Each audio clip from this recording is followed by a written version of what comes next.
In this video, I'm going to show you a couple of problems where you need to apply integration by parts more than once. Let's look at this function, x squared sine x dx. So we want to integrate x squared sine x dx, and I'm going to choose u and dv. And you know that you want to choose u, the part of your integrand, which has an easier derivative, and dv to part that has an easier or not more difficult integral. So I'm going to take u to be equal to x squared.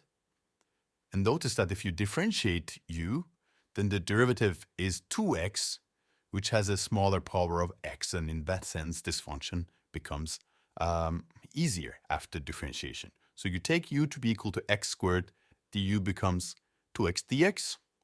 Derivative of x squared is 2x. And I take the rest of this integral sine x dx as dv. And then v is going to be an antiderivative for sine, which is minus cosine. So minus cosine x is the antiderivative or integral of sine. Now that I have these computations that I need for integration by parts, I'm going to write down the right-hand side. So integral of x squared sine x dx, which is integral of u dv, is equal to uv, so u times v, so that's x squared times minus cosine x, that's what I have here, this is uv, minus integral of v du, v du. So if you multiply v by du, you're going to get minus 2x cosine x. Now, these minus signs cancel, and that's what you get. So using integration by parts, now you know that this integral is going to be equal to minus x squared cosine plus this integral. So you see, I applied integration by parts once.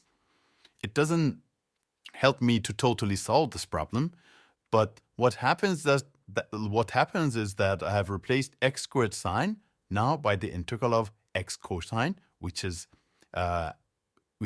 easier in the sense that I have a smaller power of x here. Now you see that when applying integration by parts, what happens is that I'm reducing the power of x squared by 1. And now you can guess that if we apply integration by parts one more time, maybe we will get rid of this x here. And if you don't have x, then this integral will be easier to integrate. And that's what I'm going to do.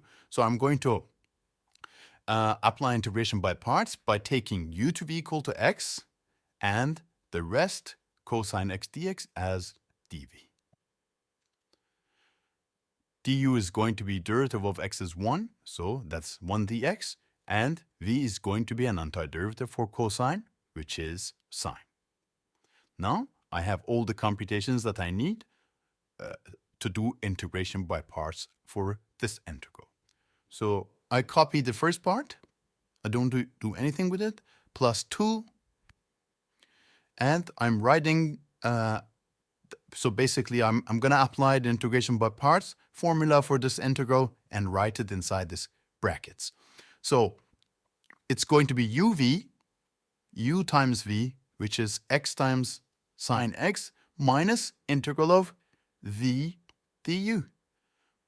So v du is sine x dx. So by integration by parts, this integral is equal to this function. And notice that the second time that I'm applying integration by parts, x is gone. So, and I have just sine x, and this is an easy integral. And all you need to do is just to integrate sine x. Integral of sine x is minus cosine. So this is minus cosine x, and the minus signs cancel, and I get cosine x. That's what's happening here. So you replace so negative integral of sine x is equal to cosine x, and everything else is the same. After you're done, you add the constant of integration. So you see in this problem, every time that I'm applying integration by parts, I'm reducing the power of x by 1, and after I do it a couple of times, I get rid of powers of x inside my integrals, and I end up with a simple integral, and that's how we integrate this function. Let's look at another example. Here, we would like to integrate sine x e to the x. I'm going to take u to be equal to e to the x, and the rest, which is sine x dx, as dv. And you know that the next step would be computing du. So du is going to be the derivative of e to the x. So derivative of e to the x is e to the x dx. And you see that when I differentiate u, it doesn't become easier or more difficult, just it stays the same.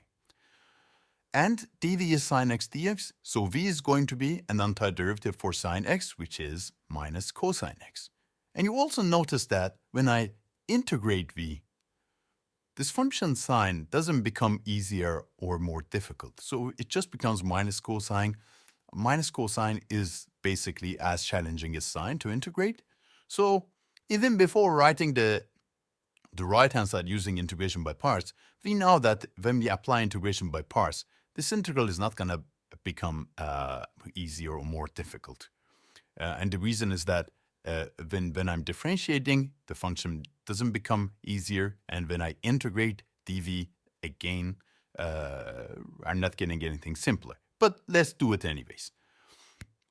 So, using integration by parts, this is going to be equal to uv, so it's e to the x times minus cosine x, that's what I have here, minus integral of v du. That's what I have here. And minus signs cancel, so these two minus signs cancel, and I get plus integral of cosine x e to the x. Now you see, after integrating by parts, in order to find the value of integral of sine x e to the x, I need to integrate cosine x e to the x, which is as difficult. So integration by parts seems to not help us at all. It just replaces with something else, which is as difficult.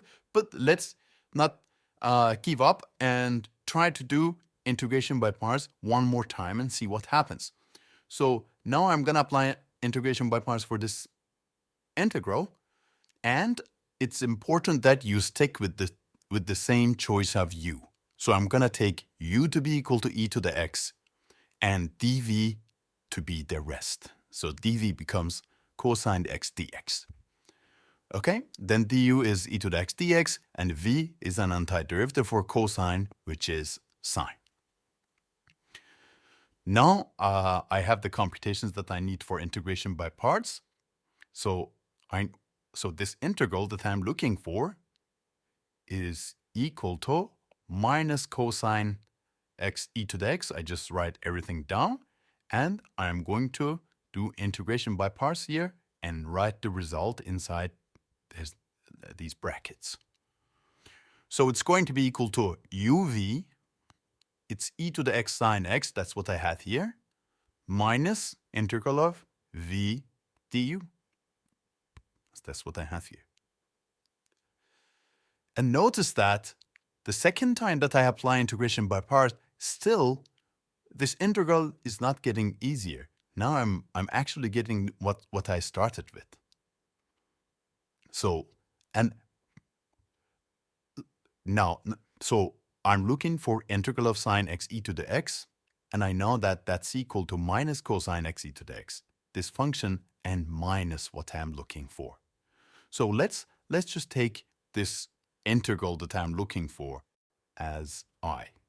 Okay, so we are looking to compute I. So I, which is the left-hand side of this, is equal to minus cosine x e to the x, sine x e to the x, and then minus what I'm looking for. So I have I equals this function minus I. And the interesting point here is that I'm getting the same integral in the right-hand side, but with a negative sign. Now what you can do is that you can bring this to the left-hand side to solve it like an equation. So you will have I plus I in the left-hand side equals this function, and the left-hand side becomes 2i, and that's what I have here. So if you bring I to the left-hand side, you will have 2i equals this function, and we are looking for I. So you divide both sides of this by 2, and you get I equals this function. And I was the integral that we were looking for. It was integral of sine x e to the x. So this shows us that integral of sine x e to the x is equal to this function, and you can add the constant of integration. So you see that here I'm applying integration by parts twice. It doesn't make the integrals easier, but what happens is that after doing integration by parts a couple of times, I'm getting the same integral in the right-hand side, and then I just bring it to the left-hand side and solve the equation for I. For additional practice, you can take a look at the problems in section 6.2 of the Apex Calculus 2 textbook. It's a free textbook you can download online. And for additional help, check out mathematicans.com.